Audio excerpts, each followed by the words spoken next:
What's going on, Packers fans? Welcome into our post-practice live chat right here on the Pack a Day podcast. I'm your host, Andy Herman. You can follow me on Twitter at Andy Herman NFL. Of course, the podcast at Pack a Day Podcast. Appreciate you guys being here.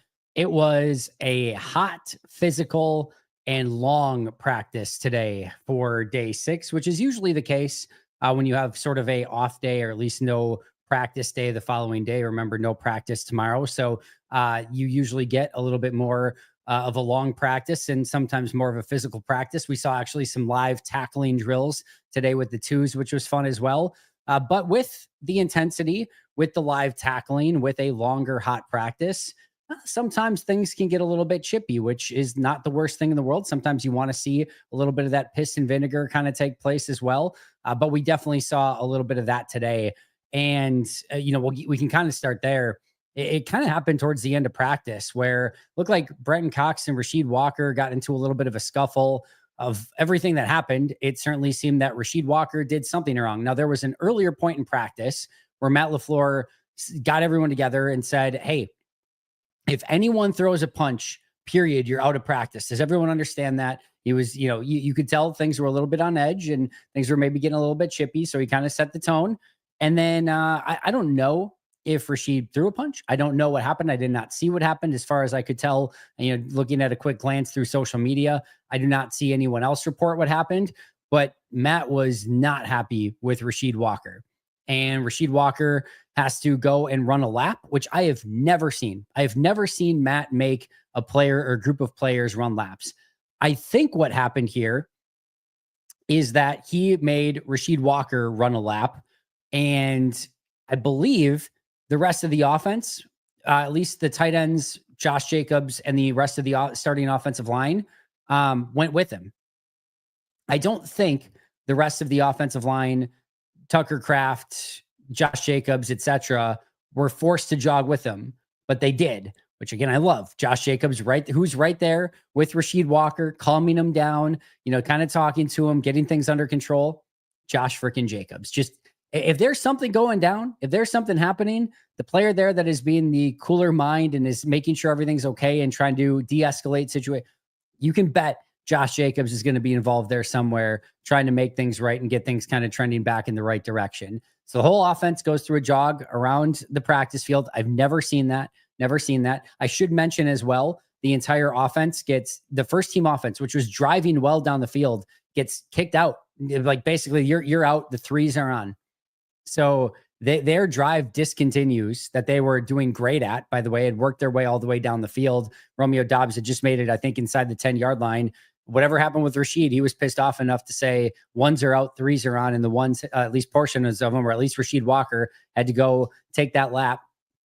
And then after that was done, Rasheed walked another lap with, I don't know if it was a trainer or who it was. I don't know if, again, he was kicked out of the practice portion or was just told to go around the field again, or if he was just cooling down. Again, we don't know the full details, but definitely some unhappiness. And then after practice was done, Matt laid into the team after practice. My guess is this is, again, sort of rules of engagement. I think there was some sloppiness for sure that he was probably not happy with. Lots of missed snaps and fumbles again. That has happened way too much over the course of the first handful of days of practice. So I think he is just wanting players to take care of themselves, follow the rules of engagement that are out there, play the right way, and go out there and get better. I don't think he saw that in this particular practice. That's usually going to happen. 1 or 2 practices out of however many there are, throughout the course of training camp.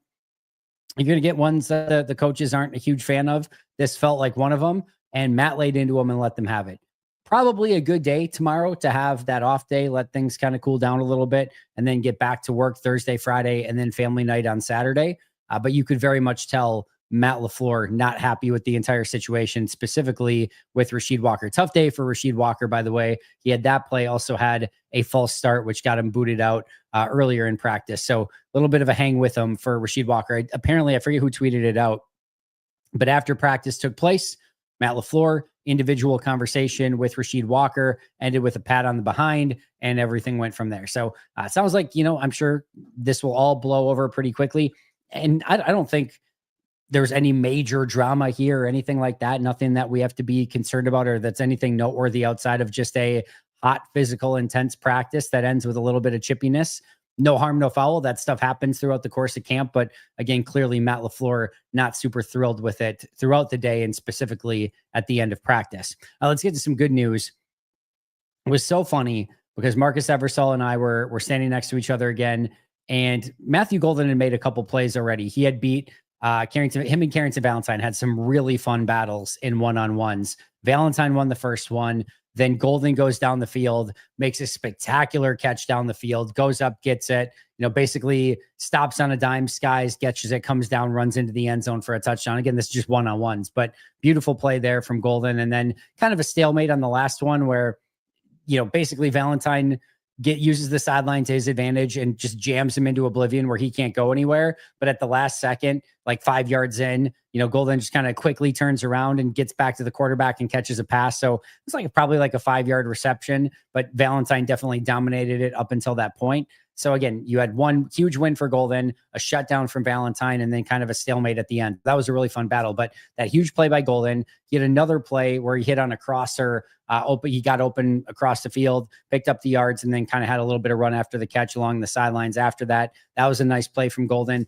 Just seeing him start to ingrain himself a little bit more. Marcus Eversole says to me, he's like, we're about one Matthew Golden play away from him really being the player of the day. And I literally look back to him and I say, what would be really nice is if we saw him have one of those explosive plays down the field. Cause I'm like, he's had these intermediate plays that he's maybe been able to run after the catch, but we haven't seen him be an explosive player down the field. And I kid you not, 10 seconds later, not even, I think it was 5 seconds later, ball gets snapped. We both, of course, immediately go to watch Matthew Golden on the play because we had just said this. And Matthew Golden, I think it's more of kind of like kind of comes up the field and then goes to the corner, that type of route. And he beats Nate Hobbs on the play, gets plenty of separation. Jordan Love makes a beautiful throw to him down the field. Golden catches it, takes it overall 60 yards for the touchdown in arguably the biggest play for the offense so far. That and the Dontavian Wicks one, the two biggest plays that happened, a few days ago on the 50-yard bomb. Those have been the two biggest plays for the offense so far in camp. He gets the down the field win. It's a huge explosive play for Matthew Golden. And I kid you not, Marcus and I just talked about it. And then literally within 10 seconds, that play happened. So I said, what do you want to manifest next? And he said, let's not get too ahead of ourselves. So we'll save any other manifestations for later. But that was just kind of a fun, cool moment along the sidelines. But then more importantly, that huge explosive play for Matthew Golden. And I'm not ready to say that things are slowing down for Matthew Golden or anything like that. This is really funny, by the way. I meant to definitely make sure that I had my audio on today, and I totally forgot. I just had the biggest panic moment in the world 8 minutes in that I left my audio off again. So thank God I am not getting texts and DMs and messages at the bottom of the screen that are saying your audio is off. So, thankful for small favors here in the world. So thank God my audio is on today. But I'm not willing to say that Matthew Golden is, arrived or that the game is slowed down for him. You can very much see, and you can very much say that Matthew Golden is getting better day after day. And you are seeing things, again, I'm hesitant to say slow down for him, but just feel a little bit more natural and just letting that raw natural talent really take over. He's been fun to watch. The one-on-one play against Valentine was really special. And then that play that he made against Hobbs and took the rest of the way for the touchdown, just some big time playmaking ability from him. And it should get you very excited for what that can potentially become. Speaking of big time playmakers, I just don't as a quarterback, even Jordan Love in practice, I think we've just reached the point where you cannot throw towards Xavier McKinney. You just cannot throw his way. Jordan was trying to lead a receiver. McKinney read it the entire way. He just not only explodes to the ball, but takes the single perfect angle to get to that ball. And then again, goes up, high points it. And even that, it's not an easy pick. He gets his hands on it, tips it up in the air. And then after that, kind of as he's kind of stumbling to the ground, secures the ball in on a bobbling catch, gets it, gets the actual interception, takes it to the ground, and comes up with it. Just another fantastic play. Again, without all 22, seeing this from behind, tough to say if this was poor decision by Jordan or just great play by Xavier McKinney. My gut tells me is that I think he probably saw McKinney and he thought he could fit it in there. And I think against 99% of safeties, he's probably right. Xavier McKinney is just a different dude right now. You throw in his area, that's his ball, and he's going to find a way to take it away. So it's a practice. Again, I'm not really concerned about Jordan in this situation, but very excited again what Xavier McKinney's doing down in and down out. Not only the communication, but the playmaking, the coverage, just everything he does is pretty special at the moment. And that was another really incredible play from Xavier McKinney on the back end of the defense. Kalen King, pick 6 on the other side with the 2s. So I'm trying my best. I'm kind of in between the 1s and the 2s, and clearly kind of keeping an eye on the 1s over here primarily, but just trying to keep an extra eye. Sometimes you kind of get play, so you can kind of see both. CO over here that Kalen King goes up, makes an interception, returns it for a pick 6. He had a big play on the opposite side. I think it was either Malik Willis or Sean Clifford that threw it. I don't know which one for sure, but it was definitely one of the two. Sean Clifford came back and, tried to, make the quote unquote tackle after the play. So I'm thinking it was probably Clifford, but sometimes that happens and they're not even in the play. So it's tough to say for sure. It could have been Willis as well. Either way, it looked like a really nice play from Kalen King for him to go up, get the ball, and then return that thing for 6. So he's continued to have a very good camp. Tyron Herring did have an interception off of Malik Willis. Really good 50-50 play. Was a contested catch, one where it felt like it could have gone either way. Herring went up, high pointed it, then ripped the ball away, went to the ground, and came down with the interception. Clearly his biggest play in training camp so far. Omar Brown came up with an interception. That was his second interception of training camp. And I just cannot stress to you enough, this defensive backfield is flying the heck around at all levels, punching out balls, picking off passes. It just feels like they're everywhere. I do not envy the offense right now.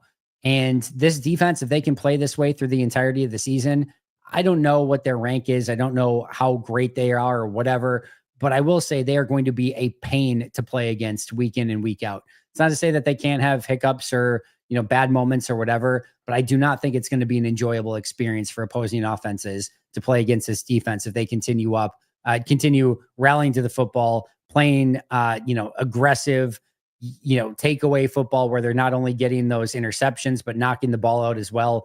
They have the ability, I think, to be a really fun defense if they can just kind of keep this thing trending in the right direction. Then there's another, we just talked about one undrafted free agent, Tyron Herring. The one that's by far and away making the most noise is Nasir Stackhouse. Nasir Stackhouse, this was his best day by far. Big time run stuff, an immediate pressure on a play, and an immediate sack on a play. Just is continuously finding ways to show up. You might look at him and say hey, there's still some things that he's not doing right or whatever. And there probably is truth to that. That almost has me more excited. I don't think that he even has a clue as to the exact technical stuff that he needs to be doing down in and down out yet. And he's already making plays out there relatively consistently.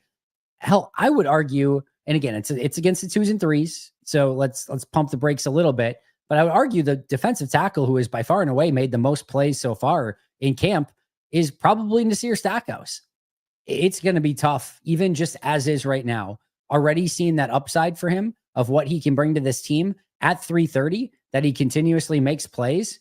Again, it may not be perfect. There may be things that he clearly needs to work on, but the upside seemingly is already there. I would find it very difficult, just based on what they've seen already, to say yeah, we're going to release him and put him on the practice squad. I would probably not do that if I were them. Whatever that means for the rest of the defensive line, or how, maybe some other position gets shortchanged because maybe they now keep 6 defensive tackles. We're going to have to wait and see. I will say it has been an insanely quiet camp for Carl Brooks. Now, we've had 2 days of pads. The other days, you're not really watching the trenches all that much. And it's not like anybody's keeping an extra eye out for Carl Brooks, right? He's got to make a play in order to kind of get recognized. But we haven't seen, at least I haven't seen, anything from Carl Brooks so far. So I don't know that means anything. I feel like Colby Wooden's had a good day. He had a sack on today's practice. But I feel like there is some opportunity there at defensive tackle, and Nasir Stackhouse is taking that moment, running with it, and he has been really impressive so far. As mentioned, those fumbled exchanges continue. I believe Trey Hill had one with Sean Clifford, but there was definitely one between Jennings and Willis. I think there was one with Sean Ryan involved as well. Just some very sloppy plays and way too many balls on the ground, and it just can't happen. The defense recovered, I think, pretty much every one of those, or at least a couple of them, and you're giving the ball away to the defense in those situations. Tyron Hopper, impressed with Tyron Hopper. He made a play in the live tackling period. It's a wide receiver screen. I think it was one of the first plays. Man, dude just gets from linebacker, shoots through, gets through the mess of humanity, and goes and makes a play on the ball. I'll just say this. If that had been Edgerrin Cooper making that exact same play, it would have been like, oh my God, Edgerrin Cooper, he's flying around. He's making all these plays. That was an Edgerrin Cooper-esque play from Tyron Hopper. And we're starting to see more of that. He came this close to a PBU on a play down with the twos, but has also been all over the place in the run game as well. He's getting sideline to sideline. I don't know that we're in the, huge breakout or that he has the opportunity to start or anything like that, but he's playing much better football than where he was at a year ago. And there has been significant progress overall in his play for Tyron Hopper, and that's good to see. This next update is going to make some people really, really happy. Really, really happy.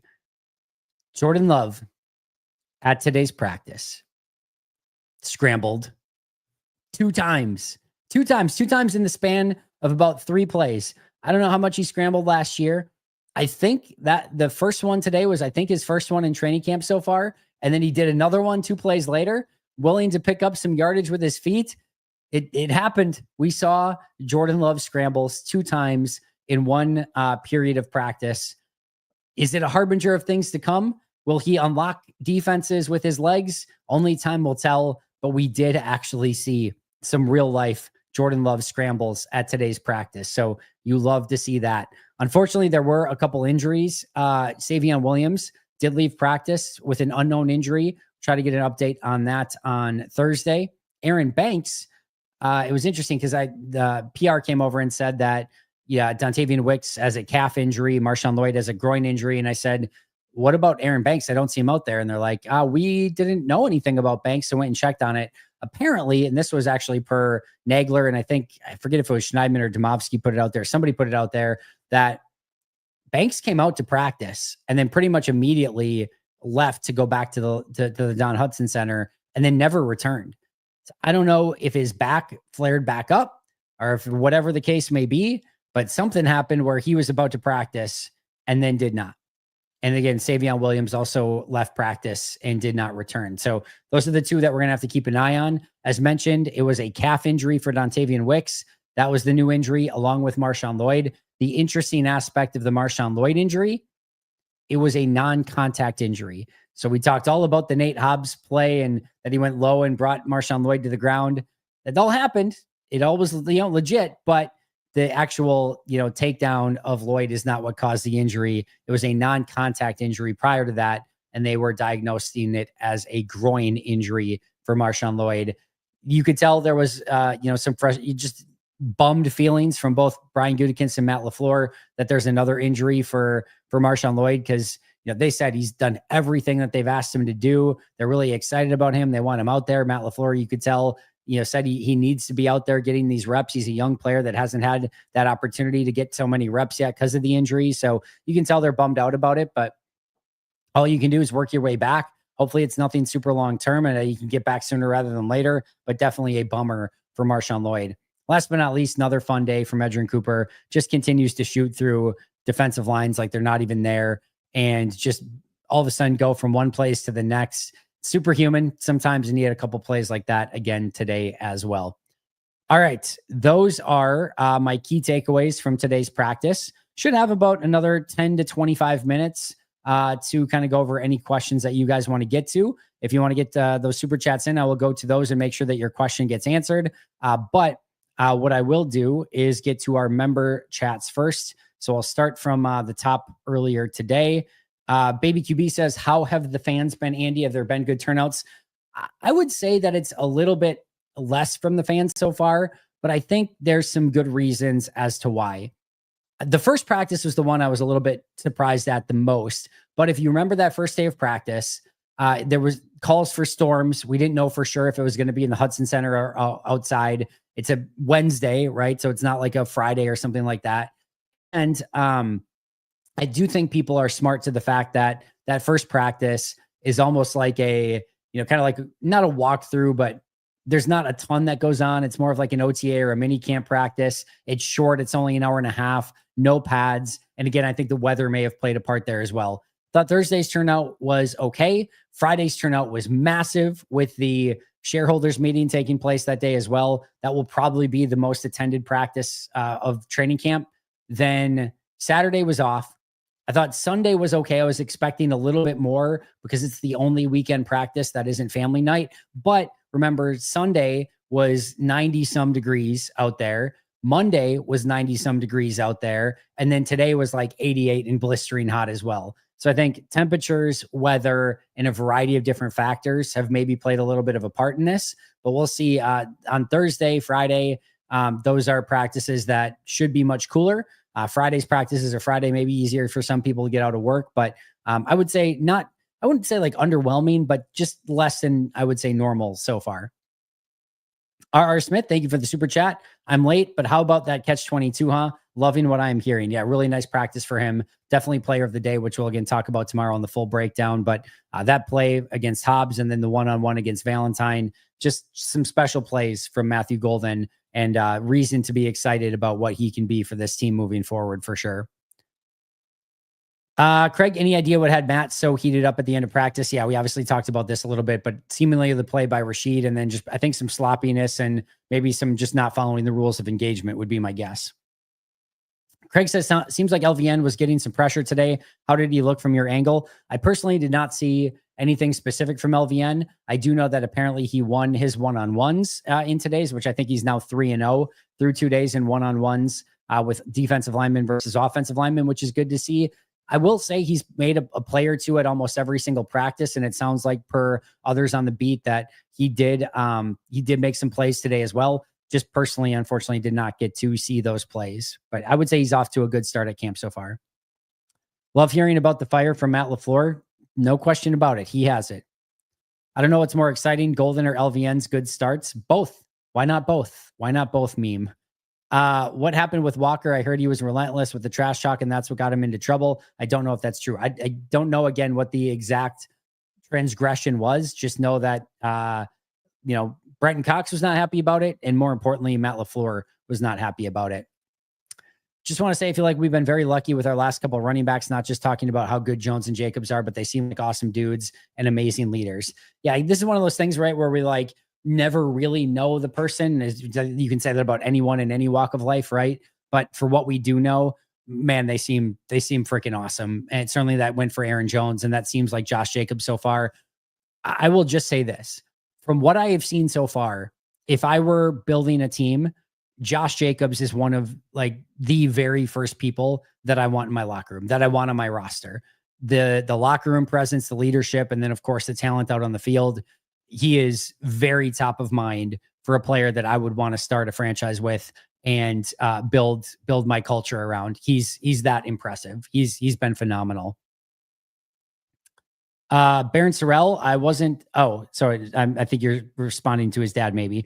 My apologies there. Great question for Goody today, Andy. Thank you, Ryan. Appreciate that. I don't know if you guys know this.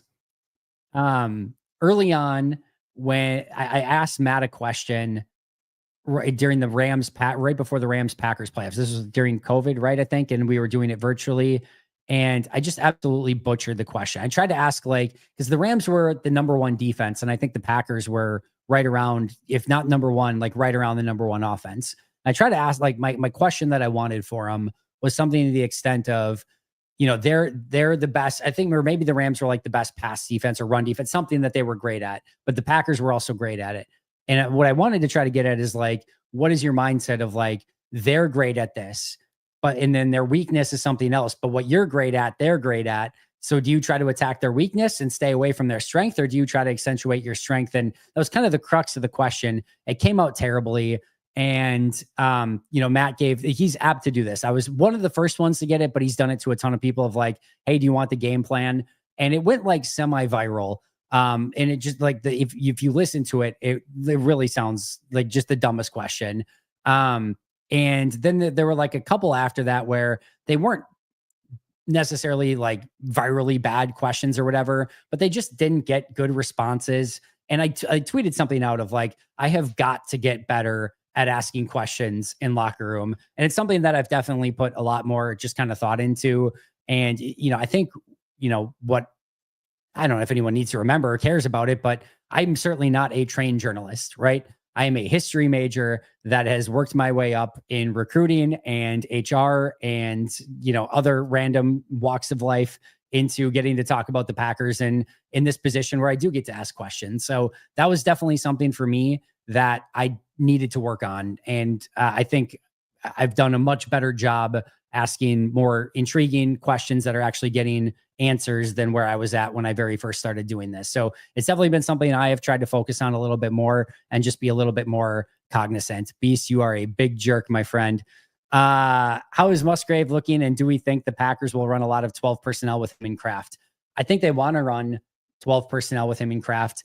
I don't think Musgrave's done a whole heck of a lot so far. It's tough to say from a blocking standpoint, but from a receiving standpoint, we just haven't seen those plays. Goes back to what I've said all offseason. The idea of Musgrave, tantalizing. It's so exciting what that should be, especially with him and Kraft on the field at the same time. We just haven't seen that come to fruition. Not in games, not in practices, not in anything up until this point. So I personally would want to see a bit more out of Musgrave before I'm willing to go a bunch of 12 personnel. And somewhat interestingly enough, that very first 12 personnel snap on Monday was not Kraft and Musgrave. It was Kraft and Fitzpatrick. So I think Musgrave has work to do here. If he wants, legitimate playing time within this offense, he's going to have to go out there and earn it. It would be lovely to have Cooper and X in the defensive player of the year conversation. They have every right to go out and earn that. And it's not going to be easy. There's a lot of really great players in this league defensively, right? I'm not saying that either are the favorites or anything like that, but they have every right, both of those two, to very much be in that conversation. I think with, McKinney, it might be a little bit more circumstantial because, again, if teams just stop throwing in his direction, that's going to make it a little bit more difficult. But Jeff Hafley's very sneaky with the way that he utilizes Xavier McKinney as well. So they'll find ways to still get him involved in the play. And I think both of those players, regardless of whether they're in that conversation or not, have the ability to go out and have phenomenal seasons this upcoming year. Beast Bumblebee, could you give a bit of an update on how the younger O and D linemen are doing? Have any of them stood out at all? Sorrell, Stackhouse, Morgan, Belton. Yeah, Stackhouse definitely has. We talked about that today. Baron Sorrell, I didn't see anything from today, but every time I've had the opportunity to kind of take a little bit of a look at him and keep an eye on him, I will just say he looks very solid. I don't know that there's anything that's like remotely standoutish at this point, but everything that I've seen him do looks really, really good, and continue to remain excited about him. And Matt LaFleur today went as far to say about his character and his work ethic that he said what did he say? Like he's certain, or he it was not guarantees, but it was a very aggressive verbiage that he is going to reach his ceiling. He's positive that he's going to reach his ceiling as a player because of his work ethic and because of his character and things like that. So a lot of positive words about Baron Sorrell. Haven't noticed Belton or Morgan, Belton or Brinson all that much. Morgan, I feel like, has had a pretty good start. Every single time that I watch him, he's stood up, meaning that he hasn't allowed pressure. He's been able to get a little bit of movement in the run game. So I think it's been a real solid start for him. And Larry McCarron has had some real positive things to say about Jordan Morgan as well. And trust me when I say Larry McCarron is very keen on watching the offensive line and seeing who's playing well. So if he's calling out Jordan Morgan, that is a very good sign. Adam says, do you think the return of Marshawn Lloyd will significantly affect the amount of carries Josh Jacobs gets this year? No, I think you let Josh Jacobs take care of himself first and figure that out. And then whatever carries are left over for everyone else. I do think that they probably would like to give Josh Jacobs a little bit less of a workload than what he got a season ago, but I think that's also going to be circumstantial depending on how he's feeling and depending on how, the offense is working and those sort of things. But I think if in a perfect world, they'd probably like to scale back Jacobs a little bit and give their other running backs some opportunities if things all go according to plan. All right, so somebody's on reach watch here. I don't know exactly what happened there. I keep hearing great things about Sam Brown Jr. I get a quieter practice today. Did have some really nice catches. You can tell that he is still swimming through some things for sure, which is very common for young receivers. No question about it. So I think some of the attention to detail stuff still needs to get there from Sam Brown Jr., but he's been a very fun player. No question about it. I think practice squad is a real solid chance for him this upcoming season. And he wanted to say thanks for stopping and saying hi yesterday at training camp after watching Golden yesterday and hearing about this camp at wide receiver. I don't know if there's something else. Oh, here we go. After watching Golden and hearing what he's done at camp so far, I had tempered expectations for him being a rookie, but is it just me or does he seem different? I just think, Peter, and first of all, you're more than welcome. And thanks so much for being a Hall of Fame member. I really appreciate that a ton. But what I will say is he's just super talented. I don't know that I'm willing to say like, oh, he's on a different level than, some of the top wide receivers or anything like that, but he's incredibly talented. And what you're seeing is that talent just show itself. And right now it's more in like little flashes here or there, but you're starting to see more and more consistency out of him. And as that continues to happen, that's how you become a star. It's taking those moments and making them consistent. And when that happens, that's when you go from a solid player to a, Devontae Adams level player or something like that, right? So Golden still has a ways to go. He still has work to do, but I would say he is at minimum, and I mean at minimum, meeting expectations or where you would expect him to be so far through this point of training camp, maybe even just a smidge ahead of those expectations.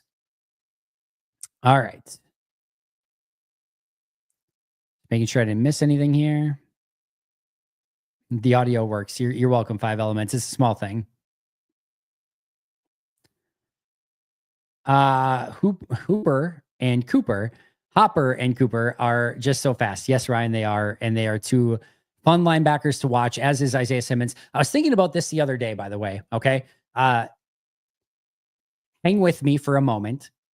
I'm not making this comparison. Okay. I promise you I am not.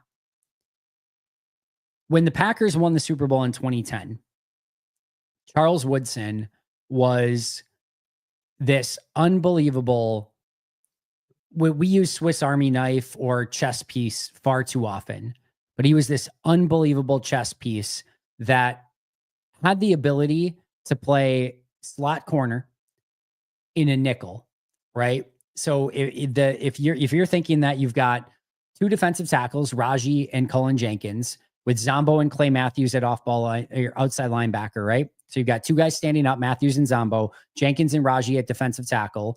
And then you had, or Jenkins and Pickett or wherever you want to go with that.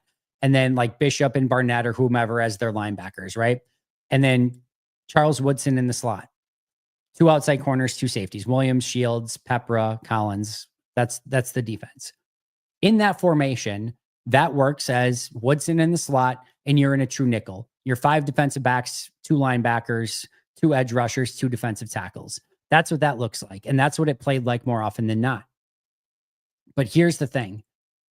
What you could do with Charles Woodson is you could take, if all of a sudden they go into a 12 personnel or they go into more of like a heavier look, you can just move Charles Woodson in, and all of a sudden you've got Desmond Bishop and Clay Matthew, or so like Desmond Bishop's your middle linebacker, like Desmond Bishop, Nick Barnett, and Charles Woodson act as your 3 linebackers in a 4-3.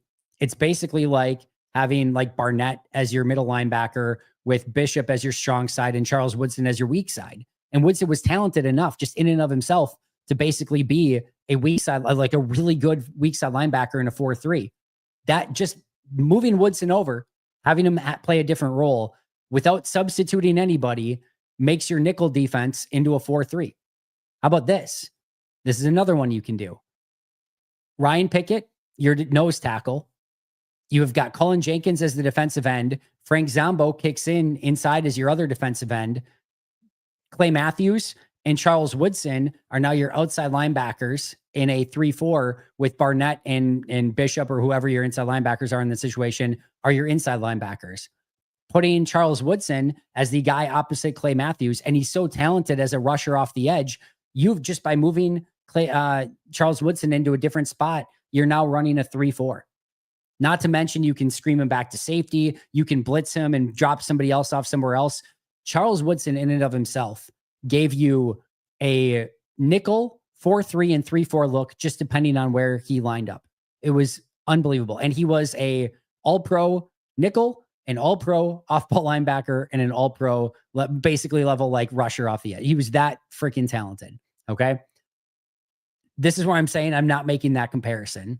But some of the things that I've seen just a little bit, or just kind of had the idea of today with Isaiah Simmons. I know we're not talking about, Hopper or Cooper here, but Isaiah Simmons as that third linebacker in a 4-3, you get some really interesting stuff with that, because for those of you who don't know, Isaiah Simmons played basically like a slot, like big safety, like basically what Javon Bullard's doing in the NFL. He has played a lot of nickel in the NFL.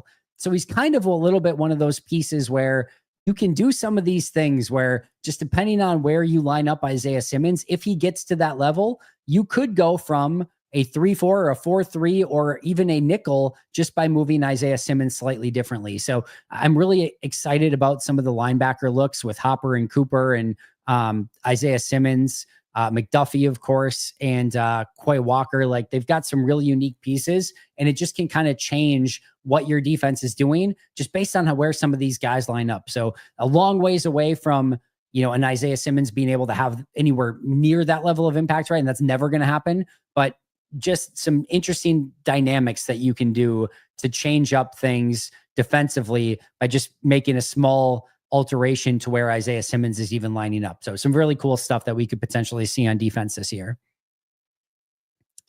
All right. A lot of these member chats are just conversations. All of my questions have been perfectly fine this year, Andy. Well, thank you for that, Beast Bumblebee. I appreciate it. All right. Just double checking here.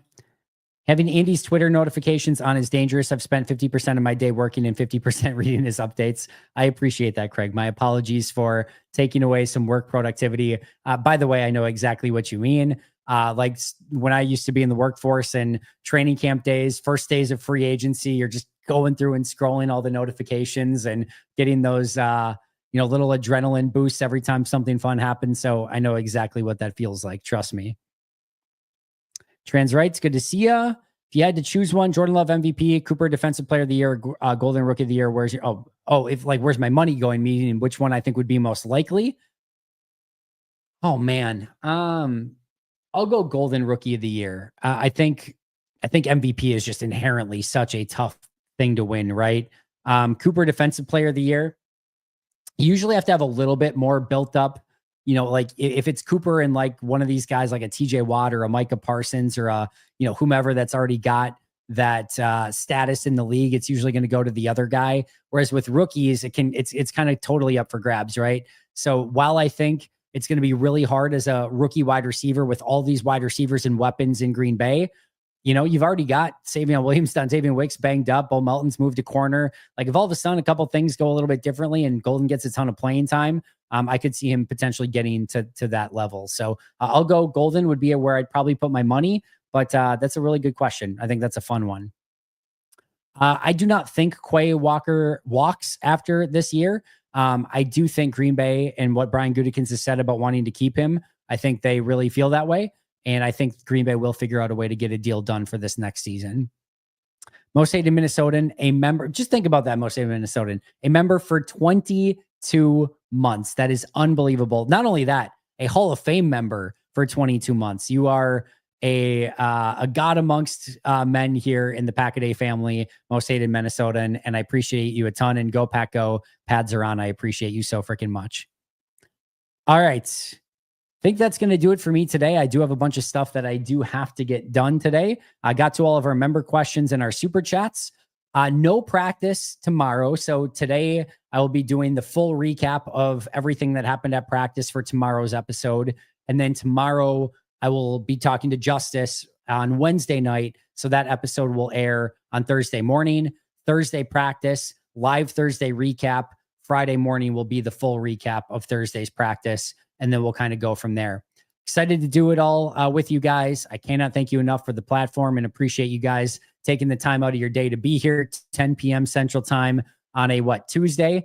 It's fun. It is a great time of the year.